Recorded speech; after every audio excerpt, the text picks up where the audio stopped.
Hello everyone, I welcome you all to this incredible platform of schedules of the Indian constitution के ऊपर एक detail discussion करने वाले हैं जिसमें पहले हम कुछ थियोरी पोर्शन डिस्कस करेंगे and after that we will discuss some important MCQs.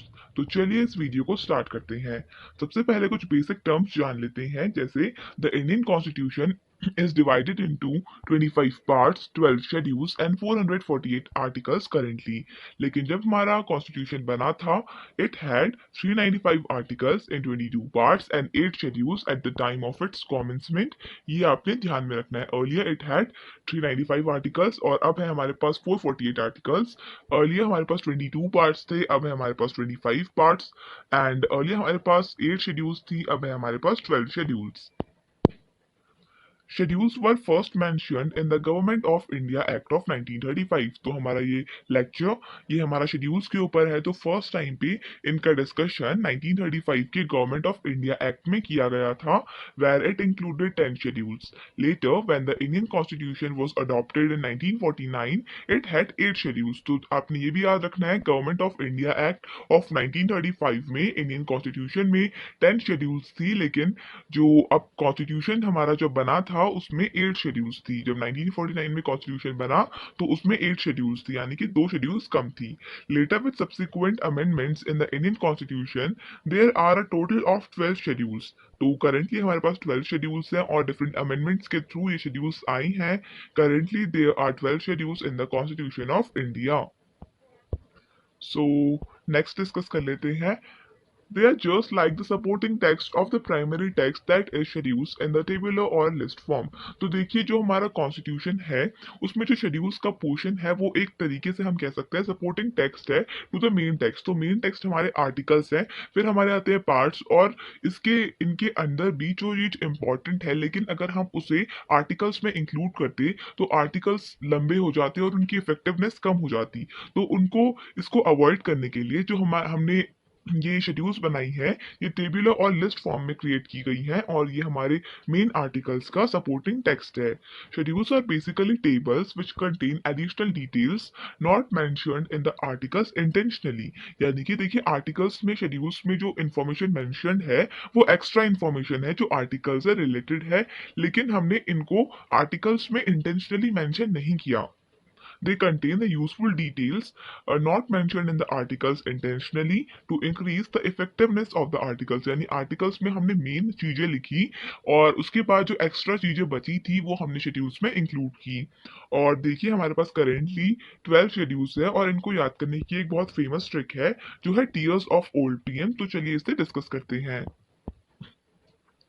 तो देखिए, फर्स्ट है हमारा शेड्यूल नंबर 1। तो हमने ट्रिक डिस्कस की टीयर्स ऑफ ओल्ड पीएम। तो फर्स्ट लेटर जो हमारा वो है टी। तो देखिए, टी से आता है टेरिटरीज। तो हमारा जो शेड्यूल 1 है वो डिस्क्राइब करता है about, it contains information about the states and union territories and there territories. तो स्टेट्स और यूनियन टेरिटरीज का जो बाउंड्रीज वगैरह है, उन स्टेट्स के नेम वगैरह है, वो सब मेंशन्ड है हमारे schedule 1 of the Indian constitution में। तो ये आपने याद रखना है। नेक्स्ट है हमारा शेड्यूल 2 और इसमें हमने जो ट्रिक देखी थी वो है टीयर्स यानी ई। तो ई स्टैंड्स फॉर इमोल्यूमेंट्स। तो इमोल्यूमेंट्स का मतलब सिंपली होता है प्रोविजंस।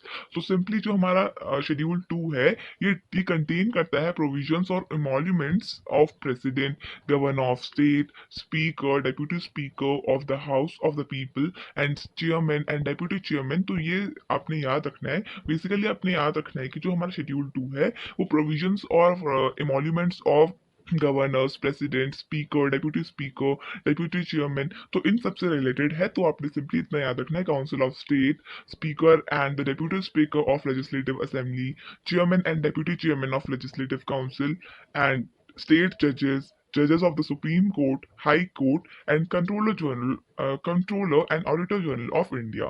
तो ये कुछ बेसिक इंफॉर्मेशन है जो आपने ध्यान में रखनी है। तो चलिए नेक्स्ट शेड्यूल देख लेते हैं। सो जो थर्ड लेटर है हमारा, थर्ड अल्फाबेट है हमारा, वो है ए। तो ए स्टैंड्स फॉर अफर्मेशन।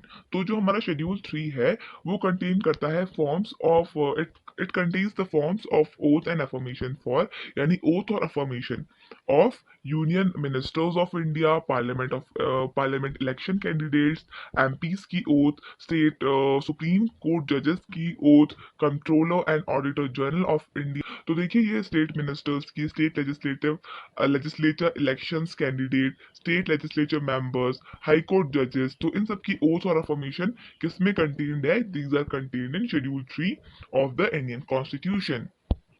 नेक्स्ट है हमारा शेड्यूल 4। तो शेड्यूल 4 में किसके रिलेटेड प्रोविजंस है ये डिस्कस कर लेते हैं। Schedule 4 it contains the provisions in relation to the allocation of seat for states and union territories in Rajya Sabha. तो स्टेट्स और यूनियन टेरिटरीज में जो राज्यसभा की सीट्स का एलोकेशन है वो schedule 4 of the Indian constitution में मैंशनड है। नेक्स्ट आता है हमारा शेड्यूल 5। तो टीयर्स का जो फिफ्थ अल्फाबेट है दैट इज एस, और S stands for scheduled tribes. तो देखिए हमने अभी तक डिस्कस करा T for territories, E for emoluments and A for affirmation of oath. और इमोल्यूमेंट्स मतलब provisions of the president, governors, deputy ministers etcetera, deputy speaker sorry etcetera. And R stands for the allocation of seats, यानी कि किस state में और किस union territory में राज्यसभा की जो सीट का एलोकेशन, राज्यसभा सीट्स का जो एलोकेशन है डिफरेंट स्टेट्स और यूनियन टेरिटरीज में, वो शेड्यूल 4 में दिया गया है। Schedule 5 it contains the provision in relation to the administration and control of scheduled areas and scheduled tribes की जो एडमिनिस्ट्रेशन और कंट्रोल का प्रोविजन है ये शेड्यूल 5 में दिया गया है। तो ये भी आपने याद रखना है। टेरिटरीज, इमोल्यूमेंट्स, अफर्मेशन और oath, and R stands for allocation of seats of the Rajya Sabha, S stands for scheduled tribes and scheduled areas के एडमिनिस्ट्रेशन और कंट्रोल से रिलेटेड प्रोविजंस मेंशन है शेड्यूल 5 में। तो नेक्स्ट देख लेते हैं। नेक्स्ट है हमारा शेड्यूल नंबर 6। और अब हमारा हो गया, हमने टीयर्स जो हमारा लेटर है वो हमने कंप्लीट कर लिया। जो टीयर्स हमारा एक वर्ड है सॉरी वो हमने कंप्लीट कर लिया। नाउ जो सेकंड वर्ड इज ऑफ। तो देखिए O stands for other tribal areas, यानी कि जो हमारा 6th शेड्यूल है ये कंटेन करता है provision in relation to the administration of other tribal areas in the states of Assam, Meghalaya, Tripura and Mizoram. तो असम, मेघालय, त्रिपुरा और मिजोरम, यानी AMTM आप ऐसे याद कर सकते हैं। इनसे रिलेटेड जो अदर ट्राइबल एरियाज का एडमिनिस्ट्रेशन है ये शेड्यूल 6 में मेंशन है। Then comes of. ऑफ का जो सेकंड जो हमारा अल्फाबेट है दैट इज ऑफ, एफ। तो F stands for federal structure. तो देखिए जो शेड्यूल 7 है ये काफी इंपॉर्टेंट है। ये कंटेन करती है डील्स विद 3 लेजिस्लेटिव लिस्ट, यानी कि 3 जो लिस्ट लेजिस्लेटिव लिस्ट है जो है union list, state list and conference list. तो ये शेड्यूल नंबर 7 में आती हैं। और देखिए ये हमारे फेडरल स्ट्रक्चर को शो करती है, क्योंकि फेडरल स्ट्रक्चर एक ऐसा स्ट्रक्चर होता है जहाँ पर गवर्नमेंट की पावर डिफरेंट लेवल्स पे डिवाइडेड होती है। तो यहाँ पर जो लेवल्स है वो on the basis of list हमारे क्रिएट किए गए हैं, जहाँ पर पावर्स कुछ सेंट्रल गवर्नमेंट को दी गई हैं, कुछ स्टेट गवर्नमेंट को दी गई हैं, और कुछ शेयर्ड पावर है जो कॉन्फ्रेंस लिस्ट के अंडर आती है between the central and the state government. Now जो अब हमारा थर्ड वर्ड है दैट इज ओल्ड। तो देखिए ओल्ड का जो फर्स्ट लेटर है that is O, and O stands for official languages. तो जो हमारा ओल्ड वर्ड है इसका जो फर्स्ट ओ है ये डील करता है ऑफिशियल लैंग्वेजेस, यानी जो schedule 8 of the Indian constitution it deals with the 22 official languages recognised by the constitution. Next है हमारा एल, यानी कि शेड्यूल नंबर 9 जो डील करता है बेसिकली लैंड रिफॉर्म से, ये आपने ध्यान में रखना है। It deals with the state acts and regulation of regulation of the deal that deals with the land reforms and abolition of zamindari system is also mentioned in the schedule 9 of the Indian constitution. It also deals with the acts and regulations of the parliament dealing with other matters. तो ये भी आपने ध्यान में रखना है। Now the third alphabet is D, and D stands for defection. So schedule number 10 contains the provision relating to the disqualification of the members of parliament and state legislature on the ground of defection. So defection in simple words, defection is a processor या फिर simply एक ऐसी process होती है जहां पर party members अपनी political party को चेंज करके दूसरी पॉलिटिकल पार्टीज में चले जाते हैं। So in simple words defection can be defined like this. तो देखिए डिफेक्शन की, जब भी कोई पार्टी मेंबर डिफेक्शन की प्रोसीजर को फॉलो करता है, so in that case disqualification occurs or for the members of parliament and state legislature. You have to remember this. So it is mentioned in schedule number 10 of the Indian constitution. Defection का जो part है इसके ऊपर हम detail video discuss करेंगे, क्योंकि ये काफी इंपॉर्टेंट पार्ट है और मोर ओवर इसमें काफी ज्यादा चेंजेस आए थे थ्रू सेवरल अमेंडमेंट्स, जो अभी हम आगे डिस्कस करेंगे। Schedule number 11, it deals with panchayats. तो देखिए of old PM, now we are dealing with the last word, that is PM, and P stands for panchayats here. So it contains the provision that specify the powers, authority and responsibilities of the panchayats. तो responsibility, authority और powers panchayat की schedule number 11 में mention की गई है। Next और last schedule है हमारा जो डील करता है म्यूनिसिपैलिटीज से। सो schedule number 10, 12, it deals with municipalities. So it deals with the provision that specify the powers, authority and responsibilities of municipalities. और पंचायत से शेड्यूल नंबर 11, म्यूनिसिपैलिटीज से शेड्यूल नंबर 12। तो ये ध्यान में रखना है। तो चलिए इंपॉर्टेंट क्वेश्चंस का डिस्कशन अब स्टार्ट करते हैं। हमारा फर्स्ट क्वेश्चन है, how many schedules were there in the Indian constitution originally. Right answer हो जाएगा इसके लिए ऑप्शन नंबर सी, यानी कि 8। तो हमारे इंडियन कॉन्स्टिट्यूशन में ओरिजिनली 8 शेड्यूल्स प्रेजेंट थी। The Indian constitution has 12 schedules currently, 448 articles written in 25 parts. Also 104 amendments have been made it until now. It was also the world's lengthiest written constitution at the time of its commencement, with 8 schedules and 395 articles in 22 parts. तो originally हमारे constitution में 8 schedules present थी, आपने ये ध्यान में रखना है। हमारी कंट्री का कॉन्स्टिट्यूशन वर्ल्ड का लेंथीएस्ट कॉन्स्टिट्यूशन था, जिसमें 395 आर्टिकल्स प्रेजेंट थे, 8 शेड्यूल्स प्रेजेंट थे और 22 पार्ट्स थे। नेक्स्ट क्वेश्चन देख लेते हैं। Which among the following language is not there in the 8th schedule of the Constitution of India? Right answer will be option number B, यानी कि राजस्थानी। तो Rajasthani language is not among the 22 official languages which are mentioned in our constitution. इसके अलावा डोगरी, सिंधी और मणिपुरी ये ऐसी languages हैं जो 22 ऑफिशियल लैंग्वेजेस में इंक्लूडेड हैं। तो languages included in the 8th schedule of the Indian constitution, तो लैंग्वेजेस जो ऑफिशियल लैंग्वेजेस हैं ये 8th शेड्यूल में मेंशन्ड है, ये भी आपने ध्यान में रखना है। 8th शेड्यूल में languages are mentioned in the 8th schedule of the Indian constitution. Next question. Sindhi language was included in the list of official languages in the 8th schedule of the Indian Constitution in which year? Important question बन जाता है कि जो Sindhi language है इसको 8th schedule में include तो किया था कॉन्स्टिट्यूशन के, बट कौन से ईयर में किया था? तो राइट आंसर हो जाएगा ऑप्शन बी, यानी कि 1967 में इसे इंक्लूड किया गया था सिंधी लैंग्वेज को। Sindhi language was added in 1967, so option B will be the correct answer. Thereafter, 3 more languages, they are Konkani, Manipuri and Nepali were also included in 1992. तो Konkani, Manipuri and Nepali, KMN. So these were included in 1992. Next है subsequently Bodo, Dogri and Maithili and Santhali were also included in the year 2004 में बोडो, डोगरी, मैथिली और संथाली को भी include किया गया।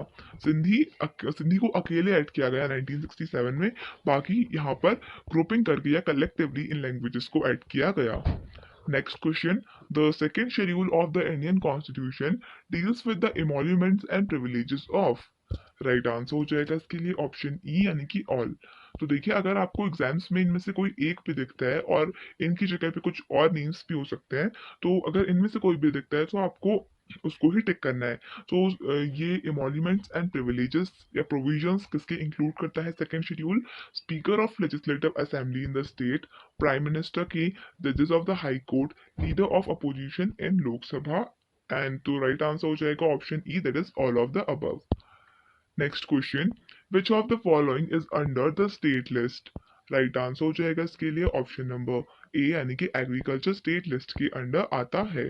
सो article 246 defines the legislative subject matters on which the parliament and the state legislatures can make laws. तो ऐसे subject matters जिसमें parliament और स्टेट लेजिस्लेचर लॉस मिलकर बना सकता है वो आर्टिकल 246 में इंक्लूड किया गया है। These matters are enumerated in 3 list of the 7th schedule. तो 7th शेड्यूल में जो 3 लिस्ट को मेंशन किया गया है वो है यूनियन लिस्ट, जिसको सेंट्रल लिस्ट भी कह सकते हैं, then the state list, and then the concurrent list. The constitution provides for a threefold distribution of legislative subject. तो उसको threefold distribution of legislative subject के नाम से भी जाना जाता है. So between the union and states, that is state list 1, it is called as union list, list 2 is called as state list, and list 3 is known as concurrent list. Next question, the ninth schedule to the Constitution of India was added by the, right answer हो जाएगा इसके लिए option number C, यानी कि first amendment act के under जो हमारा 9th schedule है इंडियन कॉन्स्टिट्यूशन का, इसको इंक्लूड किया था। So the 9th schedule it became a part of the constitution in the first constitutional amendment act of 1951। ये आपने याद रखना है, काफी इंपॉर्टेंट क्वेश्चन बन सकता है आपके आने वाले कमिंग एग्जाम्स के लिए। सो नेक्स्ट देख लेते हैं हम, विच of the following languages is not included in the 8th schedule. तो राइट आंसर हो जाएगा इसके लिए ऑप्शन नंबर डी, यानी English.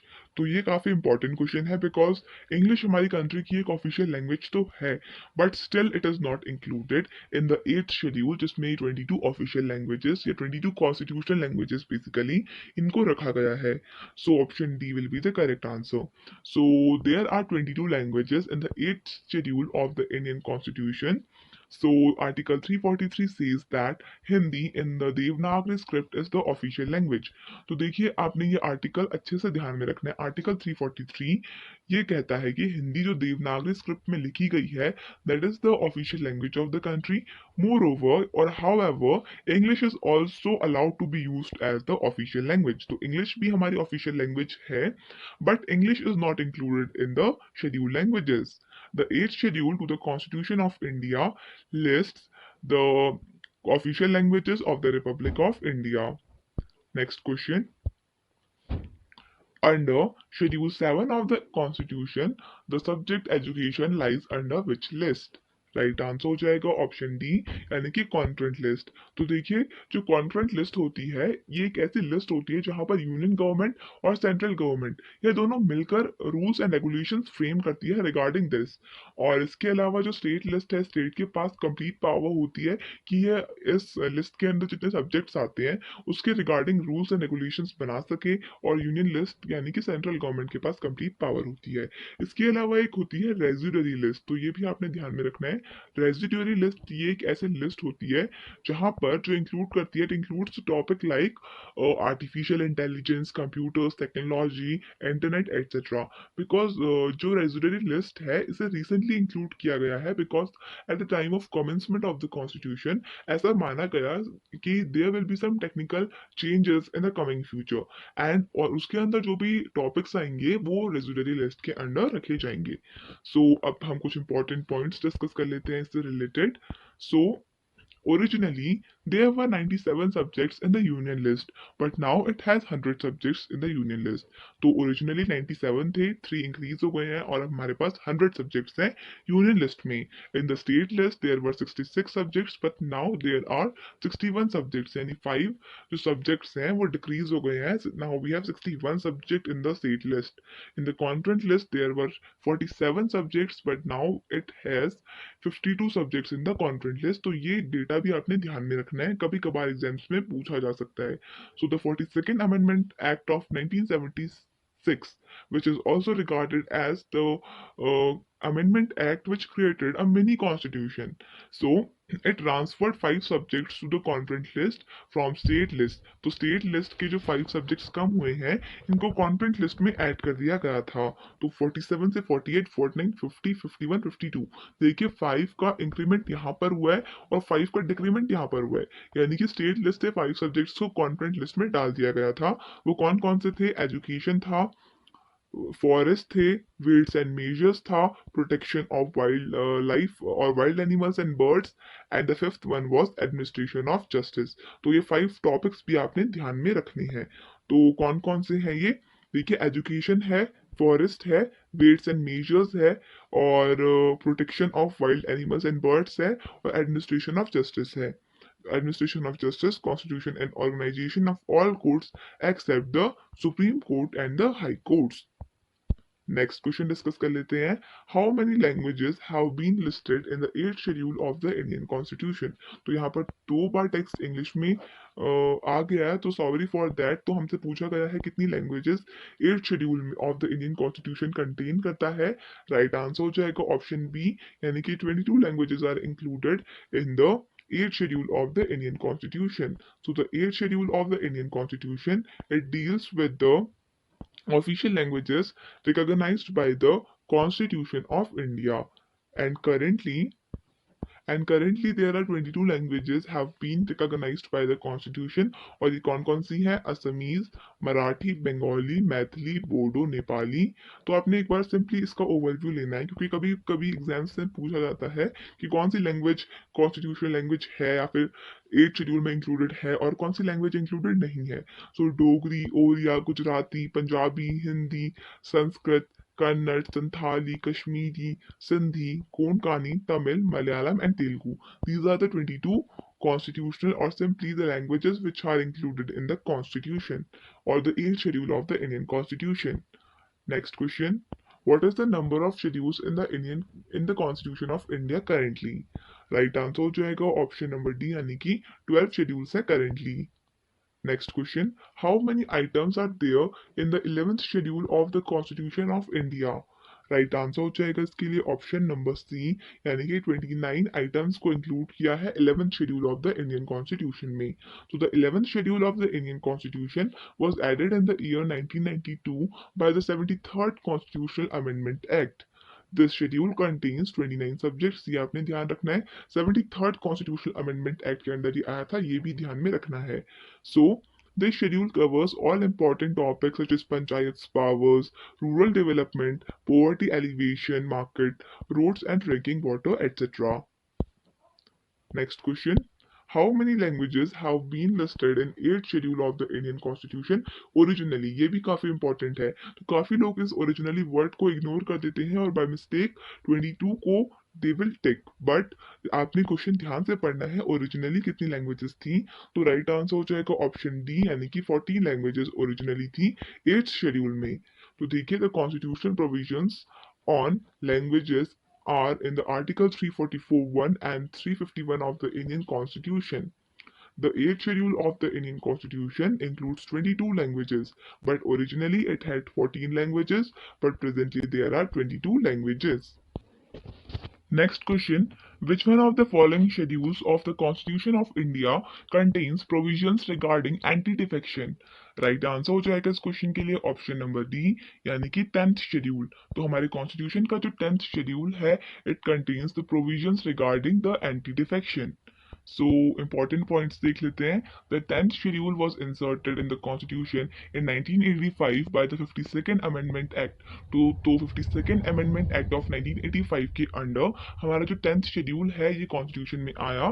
It deals with the anti-defection law, that is the provisions as to disqualification on the ground of defection. तो disqualification from the parliament on the ground in the ground of defection, on the grounds of defection, ये mentioned है हमारा 10th schedule में. यानी defection करने पर parliament से disqualify कर दिया जाएगा.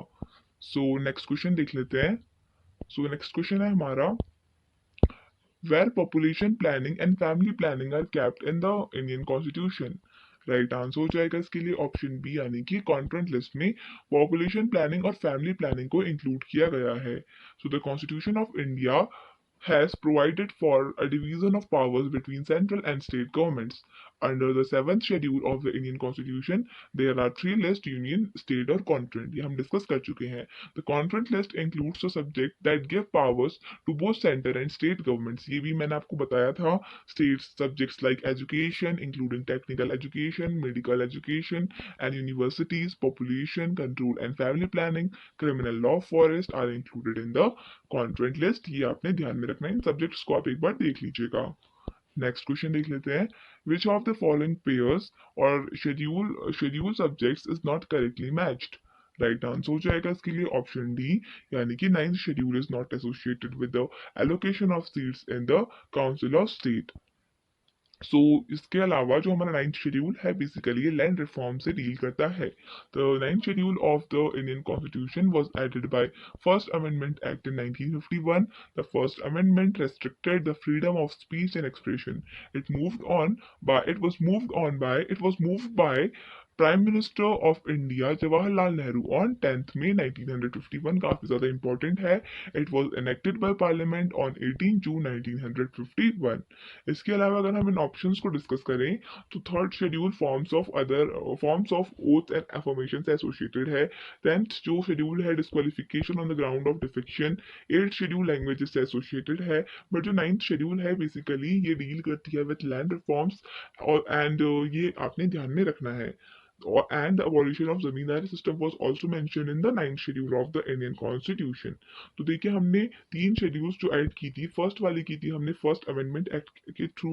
जो हमने सेकंड जो हमने 10th यानी कि 10th जो शेड्यूल हमने ऐड की थी, we added it under the 52nd amendment act of 1985। जो हमने 11th शेड्यूल ऐड की वो हमने 73rd अमेंडमेंट एक्ट ऑफ 1992 के अंडर ऐड की। ये भी आपने ध्यान में रखना है। तो चलिए नेक्स्ट क्वेश्चन देख लेते हैं।